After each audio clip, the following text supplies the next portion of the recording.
AidenRescue is a cloud-based endpoint recovery platform designed to fully rebuild Windows devices after ransomware attacks, system failures, or major IT incidents.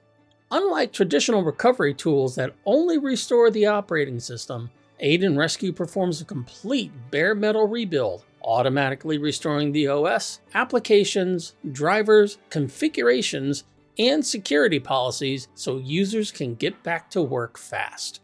It works entirely from the cloud, meaning there's no need for USB drives, recovery partitions, or an on-prem infrastructure.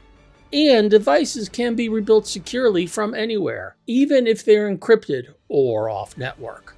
Powered by Aiden's full provisioning technology, it uses a universal recovery environment that detects hardware, applies the correct drivers, and enforces company policies automatically.